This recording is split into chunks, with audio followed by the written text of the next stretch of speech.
Good day guys, so another short video para ipakita ko yung trend reverse and trend breakout strategy using lines or gray lines. So dito nag-drawing ako, makikita natin dito yung bounce of market or market bounce with 2-minute expiration time and 1-minute time frame. Mag-execute tayo ng trade. So kung napapansin nyo yung ating oscillator and MACD indicator dito sa lower part ng window ay nag-indicate ng green line or green colors. Okay, so dito mag-execute ako ng uptrend because the moving average 3 is crossover to moving average 7, yung white na line. So ito, pagka ganito kaganda ang market, ito ay output agad ng win. So, pwede nyo siyang itry sa demo.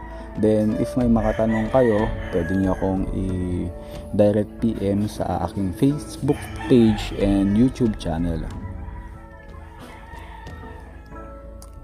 As you can see guys, meron akong 83 USD dito na fund.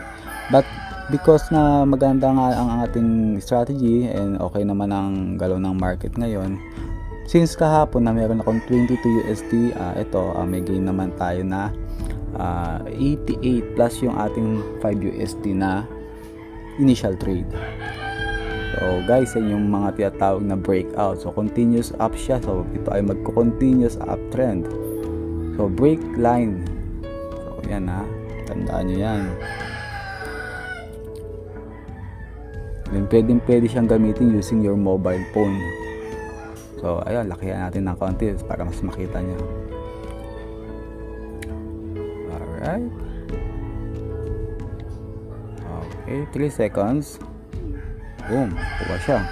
So ito yung result ng trade natin ngayong umaga, December 5, 2023.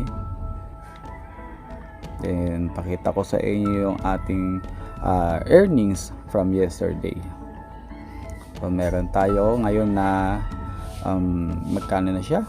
Meron tayo ngayong 54.64 USD na profit since kaninang madaling araw. Then kahapon naman, so late na ako nag-start kahapon, meron tayong 20.16 USD. So this month, mula nung November, ito yung mga result ng ating mga withdrawals. Not only by me, because yung mga ating mga partners ay kasama na rin dyan. So guys, kung may mga tanong kayo, PM nyo lang ako, then wait nyo lang po yung aking sagot. Maraming salamat po.